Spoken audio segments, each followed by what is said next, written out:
Welcome. റഹ്മാനാണ്. Microbiology video സീരീസിൽ ഈ video coryne bacterium ഡിഫ്തീരിയയെ കുറിച്ചിട്ടാണ്. ഗ്രാം പോസിറ്റീവ് റോഡ്സ് ഓർ അല്ലെങ്കിൽ ബാസിലെ നമ്മൾ രണ്ടാക്കിയാണ് ഡിവൈഡ് ചെയ്തത്. ഒന്ന് സ്പോർ ഫോമിംഗ് ആണ്, സ്പോർ ഉണ്ടാക്കുന്നത്. രണ്ടാമത്തത് non spore forming. And non spore ഫോമിങ്ങിൽ നമുക്ക് വീണ്ടും എയ്റോബിക് എന്ന് തരംതിരിക്കാം. എയ്റോബിക്കിൽ നമുക്ക് മൊട്ടൈൽ, നോൺ മൊട്ടൈൽ എന്ന് തരംതിരിച്ചു കഴിഞ്ഞാൽ മൊട്ടൈലിൽ നമ്മൾ പറഞ്ഞത് ലിസ്റ്റീരിയയെ കുറിച്ചിട്ടാണ്. ലിസ്റ്റീരിയ. അപ്പോൾ ഇനി പറയേണ്ടത് നോൺ മോട്ടൈലിനെ കുറിച്ചിട്ടാണ്. നോൺ മോട്ടൈലിൽ നമ്മൾ പറയുന്നതാണ് കൊറൈൻ ബാക്ടീരിയം ഡിഫ്തീരിയയെ കുറിച്ചിട്ടാണ് നമ്മൾ ഇവിടെ പറയാം. അതിന് വേറൊരു പേരാണ് ക്ലെപ്സിലോഫ്ലർ ബാസില്ലസ് എന്നും ഇതിന് പേരുണ്ട്. സോ അപ്പോൾ ഇതൊരു ഗ്രാം പോസിറ്റീവ് ബാസില്ലെ ഓർ റോഡ് ആണെന്ന് മനസ്സിലായി. നമുക്ക് നോൺ സ്പോർ ഫോമിംഗ് ആണ് എന്ന് നമുക്ക് പറയാം. ആൻഡ് ദിസ് ഇസ് എയ്റോബിക് ആണ് and this is known motile. അപ്പോൾ 4 കാര്യങ്ങൾ നമുക്കറിയാം. ഇനി ഇവയ്ക്ക് ക്യാപ്സ്യൂൾ ഉണ്ടോ എന്ന് ചോദിച്ചു കഴിഞ്ഞാൽ ദീസ് ആർ നോൺ ക്യാപ്സുലേറ്റഡ് ആണ്. ക്യാപ്സ്യൂൾ ഇല്ല, നോ ക്യാപ്സ്യൂൾ കവറിംഗ്. ഇനി ഇവിടെ ഷേപ്പ് നമ്മൾ പറയുന്നത് ക്ലബ് ഷേപ്ഡ് എന്നാണ്, അല്ലെങ്കിൽ ഗദ പോലെ regular shape. Chinese letter or cuneiform എന്ന് പറയുമ്പോൾ ഗദ തന്നെയാണ്. ആൻഡ് ഇത് അറേഞ്ച് ചെയ്ത് വെച്ചിരിക്കുന്നത് നമ്മൾ നോക്കിക്കഴിഞ്ഞാൽ ഈ ചൈനീസ് ഫോം ലൈക്ക് ആണ്. അത് ഒരു വി അല്ലെങ്കിൽ എൽ ഷേപ്പിലായിരിക്കും അറേഞ്ച് ചെയ്തിരിക്കുക. സോ ഇങ്ങനെ വരാൻ കാരണം എന്ന് വെച്ച് കഴിഞ്ഞാൽ ഇപ്പോൾ ഏകദേശം ക്ലബ് എന്ന് പറയുമ്പോൾ ഇങ്ങനെ ഇരിക്കുക. അടുത്തതപ്പോൾ ഇങ്ങനെ വരാൻ കാരണം എന്താണെന്ന് വെച്ചാൽ ബൈനറി ഫിഷനിൽ ഇവ രണ്ടാകുമ്പോൾ ഡോട്ടർ സെൽസ് ഉണ്ടാകുന്നത് റൈറ്റ് ആംഗിളിലാണ് ഉണ്ടാകുന്നത് എന്നുള്ളതാണ്. സോ ഇതിനെ നമുക്ക് snapping type of cell division എന്നാണ് പറയാം. സോ അതുകൊണ്ട് വി അല്ലെങ്കിൽ ഇങ്ങനെ വരയ്ക്കുകയാണെങ്കിൽ ഇങ്ങനെ എൽ പോലെയൊക്കെ ആയിരിക്കും ഇരിക്കുക. ആൻഡ് മാക്ലൗഡ് ക്ലാസിഫിക്കേഷൻ പകരം 4 സബ് ടൈപ്പ് ഉണ്ട് കൊറൈൻ ബാക്ടീരിയം ഡിഫ്തീരിയയ്ക്ക്. അതിൽ ഒന്ന് കൊറൈൻ ബാക്ടീരിയം തന്നെയാണ്. ദെൻ ഗ്രേവിസ് എന്ന് പറയുന്നതുണ്ട്. ആൻഡ് ഇതിനൊരു ഫ്രോഗ് ഹെഡ് കോളനി ഒക്കെയാണ്. ദെൻ പിന്നെ ഉള്ളത് ഇന്റർമിഡീസ് ഉണ്ട്. ഇന്റർമിഡീസ് എന്ന് പറയുന്ന ഒരു ഡെയ്സി ഹെഡ് ടൈപ്പ് ഹെഡ് ഉള്ളതാണ്. ദെൻ മൂന്നാമത്തത് ഒരു മൈറ്റീസ് ഉണ്ട്. മൈറ്റീസ് എന്ന് പറയുന്ന സബ് ടൈപ്പിന് പോച്ച്ഡ് എഗ് ടൈപ്പ് കോളനീസ് ആണുള്ളത്. പിന്നെ ഒരെണ്ണം കൂടി ഉണ്ട്, അതിനെ നമ്മൾ ബെൽ ഫാൻറ്റി എന്നാണ് വിളിക്കുന്നത്. ഇനി ഇവിടെ സൈറ്റോപ്ലാസത്തിൽ കുറച്ച് വലുതായിട്ട് വരച്ചു കഴിഞ്ഞാൽ ഇങ്ങനെ നീട്ടി വരയ്ക്കാം. സൈറ്റോപ്ലാസത്തിൽ ഇവിടെ പോളാർ ബോഡീസ് എന്നോ അല്ലെങ്കിൽ മെറ്റാക്രോമാറ്റിക് ഗ്രാന്യൂൾസ് എന്നൊക്കെ പറയുന്ന സംഭവങ്ങളുണ്ട് at the end of the poles of the bacilli. Polymetaphosphate ആണ് ഇതിനകത്തുള്ളത്. പോളിമെറ്റാഫോസ്ഫേറ്റ് ഉള്ള സ്റ്റോറേജ് ഗ്രാന്യൂൾസ് ആണ്. ഇതിന് വേറൊരു പേര് നമ്മൾ ജനറൽ ബാക്ടീരിയോളജി പഠിപ്പോൾ വൊലൂട്ടിൻ ഗ്രാന്യൂൾസ് എന്ന് നമ്മൾ അവിടെ പറഞ്ഞായിരുന്നു. ആ സംഭവമാണ് വൊലൂട്ടിൻ ഗ്രാന്യൂൾസ് എന്ന് വിളിക്കുന്ന സംഭവങ്ങൾ ഇവിടെ ഉണ്ട്. ഇനി നമുക്ക് ഇവയെ ഐഡന്റിഫൈ ചെയ്യാം. അതിനു മുമ്പ് ഇവയെ നമുക്ക് വളർത്തിയെടുക്കാനുള്ള കൾച്ചർ മീഡിയ പറഞ്ഞിട്ട് പോകാം. കൾച്ചർ മീഡിയയെ പറ്റി പറഞ്ഞു കഴിഞ്ഞാൽ പ്രത്യേക എൻറിച്ച്ഡ് മീഡിയ അല്ലെങ്കിൽ എൻറിച്ച്മെന്റ് മീഡിയ വേണം ഇവയെ വളർത്തി എടുക്കാൻ എന്നുള്ളതാണ്. ഒരെണ്ണം നമ്മൾ പറയുകയാണെങ്കിൽ ലോ ഫ്ലേഴ്സ് എൻറിച്ച്മെന്റ് മീഡിയം നമ്മൾ ഉപയോഗിക്കുകയാണെങ്കിൽ ഇതിൽ വളർത്താം. ഒരു 6 to 8 മണിക്കൂർ കൊണ്ടൊക്കെ വളരും. ആൻഡ് ഇവിടെ ആ വൊലൂട്ടിൻ ഗ്രാന്യൂൾസ് അല്ലെങ്കിൽ മെറ്റാക്രോമാഫിലിക് ഗ്രാന്യൂൾസ് ഒക്കെ ഉണ്ടാകും. പിന്നെ ഉള്ളൊരു മീഡിയം എന്ന് വെച്ചാൽ പൊട്ടാസ്യം ടെലൂറേറ്റ് മീഡിയം ആണ്. ടെലൂറൈറ്റ് അഗർ മീഡിയം PTA എന്ന് നമുക്ക് എഴുതാം. മൂന്നാമത്തെ ഒരു മീഡിയം എന്ന് പറയുന്നത് ടിംസ്ഡെയിൽ ആണ്. ടിംസ്ഡെയിൽ മീഡിയം. ഇതിനകത്ത് ഒരു 48 മണിക്കൂർ സമയം എടുക്കും വളരാൻ. പക്ഷേ ഇതാണ് നമ്മൾ കൂടുതൽ ചെയ്യുക വളർത്തിയെടുക്കാനായിട്ട്. അപ്പോൾ ഒരു ഗ്രേ ബ്ലാക്ക് കളർ കിട്ടാൻ കാരണം എന്താണെന്ന് വെച്ച് കഴിഞ്ഞാൽ അപ്പിയറൻസ് ഓഫ് കോളനീസിന് ഗ്രേ ബ്ലാക്ക് കളർ കിട്ടാനുള്ള കാരണം, കറുത്ത് നിർത്തുന്ന കാരണം എന്ന് വെച്ചാൽ because of the H2S hydrogen സൾഫൈഡിന്റെ ഗ്യാസ് പ്രൊഡക്ഷൻ വരുന്ന പോലെയാണ് ഒരു ബ്ലാക്ക് കളർ കിട്ടുക. അപ്പോൾ ബയോകെമിക്കൽ ടെസ്റ്റുകൾ നമ്മൾ പറഞ്ഞു കഴിഞ്ഞാൽ ഗ്രാം സ്റ്റെയിനിങ്ങിൽ നമുക്ക് പറയാം club shaped and gram positive ആണെന്ന് പറഞ്ഞു. അപ്പോൾ ഗ്രാം പോസിറ്റീവിന്റെ കളർ നമുക്ക് കിട്ടും, ബ്ലൂ പോലെയുള്ള കളറായിട്ട് നമുക്ക് കിട്ടുക. ഇനി കാറ്റലൈസ് ഇറ്റ് ഈസ് പോസിറ്റീവ് ആണ് എന്ന് പറയാം. ദെൻ ഓക്സിഡേസ് പക്ഷേ നെഗറ്റീവ് ആണ്. പക്ഷേ കാറ്റലൈസ് പോസിറ്റീവ് ആണ്. ആൻഡ് ഇനി ഷുഗറിനെ ഫെർമെന്റ് ചെയ്യുമോ എന്ന് ചോദിച്ചു കഴിഞ്ഞാൽ ഫെർമെന്റേഷൻ ടെസ്റ്റിൽ ഗ്ലൂക്കോസ്, മാൾട്ടോസ് ഇതിനെ രണ്ടും ഫെർമെന്റ് ചെയ്യും. അപ്പോൾ അതിന് ഉപയോഗിക്കുന്ന മീഡിയം എന്ന് പറയുന്നത് ഹിസ് ഷുഗർ മീഡിയമാണ്, HHS മീഡിയമാണ്, അഗർ മീഡിയമാണ് നമ്മൾ ഉപയോഗിക്കുക. അതേ പറഞ്ഞു കുറച്ച് സബ് ടൈപ്സ് ഉണ്ടെന്ന് പറഞ്ഞു. അതിലൊരെണ്ണമാണ് ഗ്രേവിസ് എന്ന് പറഞ്ഞത്. ഗ്രേവിസ് സ്റ്റാർച്ചിനെ ഫെർമെന്റ് ചെയ്യും എന്നുള്ളതാണ്. ഇതിനല്ലാതെ സ്റ്റാർച്ചിനെയും ഫെർമെന്റ് ചെയ്യും. പിന്നെ ഒരു ടെസ്റ്റ് പറയാനുള്ളത് പൈറാസിനാമിഡേസ് ടെസ്റ്റ് എന്ന് എന്ന് പറഞ്ഞ ടെസ്റ്റ് ഉണ്ട്, അത് നെഗറ്റീവ് ആണ്. ദെൻ അടുത്തത് യൂറിയേസ് ടെസ്റ്റ് ആണ്. യൂറിയേസ് ടെസ്റ്റ് ചിലത് പോസിറ്റീവും ചിലത് നെഗറ്റീവ് ആണ്. ഉദാഹരണത്തിന് കൊറൈൻ ബാക്ടീരിയം ഡിഫ്തീരിയ പറ്റിയാണ് നമ്മൾ അതും പറയാ, അത് നെഗറ്റീവ് ആണ്. ബാക്കി ഇപ്പൊ കൊറൈൻ ബാക്ടീരിയം അൾസറൻസ് എന്ന് പറഞ്ഞ സംഭവം ഉണ്ട്. ദെൻ എൻഡോ ട്യൂബർകുലൈ എന്ന് പറയുന്ന ചില സംഭവങ്ങൾ, അതെല്ലാം ഇത് പോസിറ്റീവ് ആണ് എന്നുള്ളതാണ്. സോ ഡിഫ്തീരിയ പക്ഷെ നെഗറ്റീവ് ആണ്. ഇനി മെറ്റാക്രോമാറ്റിക് ഗ്രാനുൾസ് നമ്മൾ നേരത്തെ പറഞ്ഞു, അതിന്റെ സബ് ടൈപ്സും വെച്ചിട്ട് നമുക്ക് നോക്കാം. ഉദാഹരണത്തിന് ഗ്രേവിസിനകത്ത് നോക്കി കഴിഞ്ഞാൽ കുറച്ച് ഗ്രാനുകളുള്ളൂ, ഫ്യൂ ഗ്രാനുൾസ് മാത്രമേ ഉള്ളൂ എന്നുള്ളതാണ്. മാത്രമല്ല ഈ ഗ്രേവിസിനെ നമുക്ക് വേറെ കാര്യം ഗ്ലിസറോളിൽ വളർത്താം എന്നുള്ളതാണ്. അതിവിടെ നമ്മൾ പറയണം, ഗ്ലിസറോളിൽ വളർത്താം. ദെൻ ഇന്റർമിഡിസിനും ഗ്രാനുൾസ് കുറവാണ്.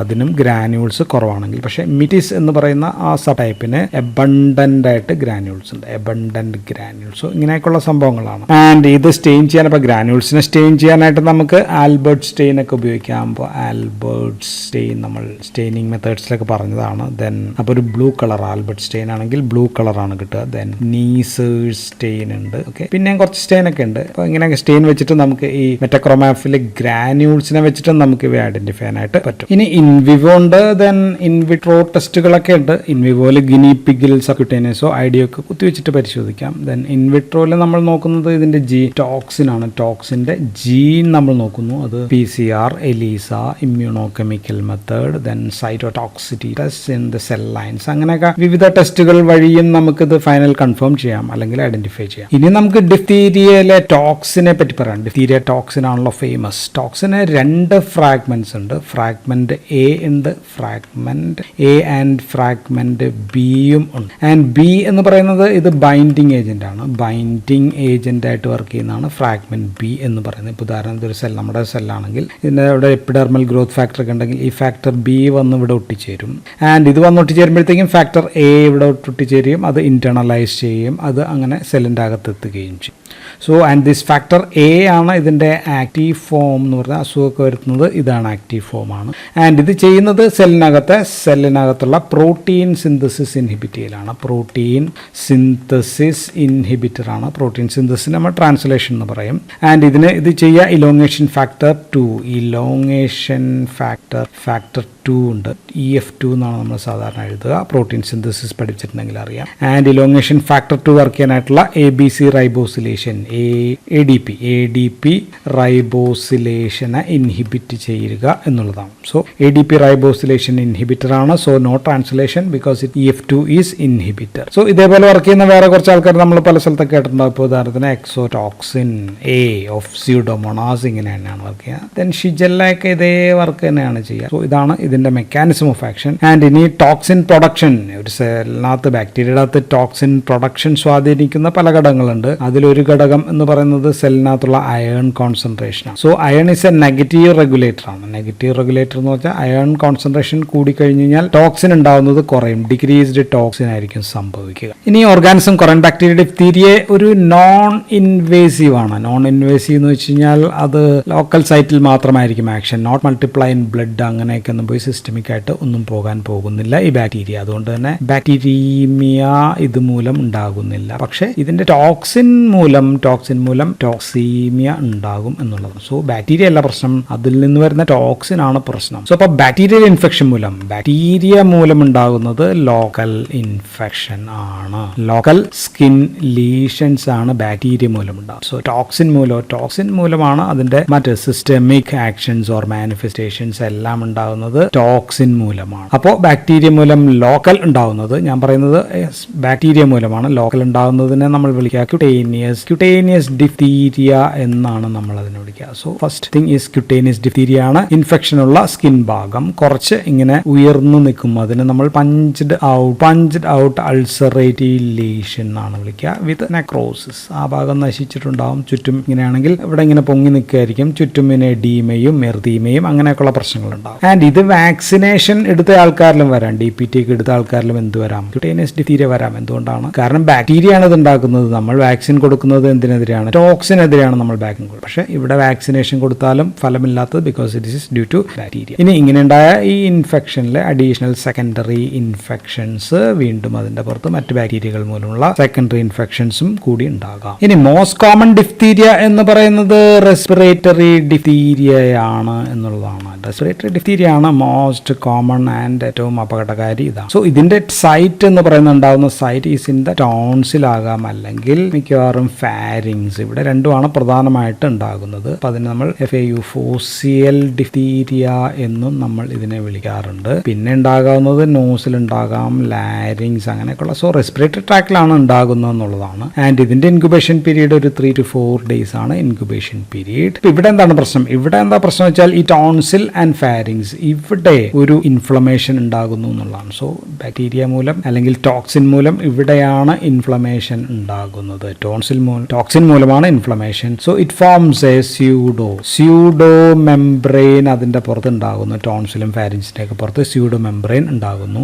ആൻഡ് ഇത് വലുതായിട്ട് ഇതിന്റെ എക്സ്റ്റൻഷൻ ലാരിങ്സിലും അല്ലെങ്കിൽ ബ്രോങ്കിയൽ എയർവേസിലൊക്കെ അവിടെ വന്ന് അടയും. സോ വായ്പ ഇതാണെങ്കിൽ, ഇത് എണ്ണാക്കാണെങ്കിൽ ഇവിടെ ഈ ഇൻഫ്ലമേഷൻ്റെ ആയിട്ട് ഇത് അങ്ങത്തോട്ട് പോയിട്ട് റെസ്പിറേറ്ററി ട്രാക്ക് അങ്ങോട്ട് അടച്ച് കളയും എന്നുള്ളതാണ്. റെസ്പിറേറ്ററി ട്രാക്ക് അടച്ച് കളയുമ്പോഴാണ് fatal airway obstruction. So airway obstruction ഉണ്ടാകുന്നു ആൻഡ് ദിസ് ഈസ് ഫാറ്റൽ, മരണകാരണമാകുന്ന പ്രശ്നമാണ്. And it needs immediate treatment. അങ്ങനെ വന്നു കഴിഞ്ഞാൽ പ്രശ്നമാണ്. മാത്രമല്ല കുട്ടികളിൽ നെക്കിനകത്തും ഒക്കെ ബുൾ നെക്ക് അപ്പിയറൻസ് ഉണ്ടാകാം എന്നുള്ളതാണ്. ബുൾ നെക്ക് അപ്പിയറൻസ് ഉണ്ടാകുന്നു എന്നുള്ളതാണ്. അപ്പോൾ ഇതുണ്ടാകുന്നത് because of massive tonsillitis and also swelling ഉണ്ടാകാം, ദെൻ നെക്ക് എഡീമ, ഇങ്ങനെയൊക്കെ വരുമ്പോഴാണ് ബുൾ നെക്ക് അപ്പിയറൻസ് ഇൻ കുട്ടികളിൽ ഉണ്ടാകുന്നത്. സോ ഈ അസുഖം 1 to 5 വയസ്സുള്ള കുട്ടികളിലാണ് ഉണ്ടാകുന്നത്. സോ റെസ്പിറേറ്ററി ഡിഫ്തീരിയ ആണ് ഏറ്റവും വലിയ പ്രശ്നം. സോ ഇനി ടോക്സിൻ സ്പ്രെഡ് ആയി കഴിഞ്ഞാൽ പിന്നെ ഇത് ബാധിക്കുന്നത് ക്രേനിയൽ നെർവ്സിനെയും ഓട്ടോണമിക് നെർവ്സിനെയാണ്. സോ ദിസ് ഇസ് ഉണ്ടാകുന്നത് ന്യൂറോളജിക്കലാണ്. ന്യൂറോളജിക്കൽ മാനിഫെസ്റ്റേഷൻസ് ആണ് ഉണ്ടാകുക. ന്യൂറോളജിക്കൽ മാനിഫെസ്റ്റേഷൻസ് ഉദാഹരണത്തിന് പാലറ്റൈൻ പാരാലിസിസ് ഉണ്ടാകാം, ഓക്കുലോ മോട്ടോർ പാരാലിസിസ് ഉണ്ടാകാം, സീലിയറി പാരാലിസിസ് ഉണ്ടാകാം, എക്സ്ട്രിമിറ്റി പാരാലിസിസ് ഉണ്ടാകാം. സോ ഇതെല്ലാം കാരണം എന്തുകൊണ്ടാണ്? ഈ നെർവിന്റെ മൈലിൻ ഷീത്ത് എന്ന് പറയുന്ന സംഭവം അത് ഡീമൈലിനേഷൻ നടക്കും. So this is due to demyelination of this nerves by this toxin മൂലം ഡീമൈലിനേഷൻ നടക്കുന്നുകൊണ്ടാണ് ക്രേനിയൽ നെർവ്സിലും പെരിഫറൽ നെർവ്സിലും ഒക്കെ ഇങ്ങനെയുള്ള പ്രശ്നങ്ങൾ ഉണ്ടാവുക. പിന്നെ മയോകാർഡിയൽ ഇൻഫെക്ഷൻസ്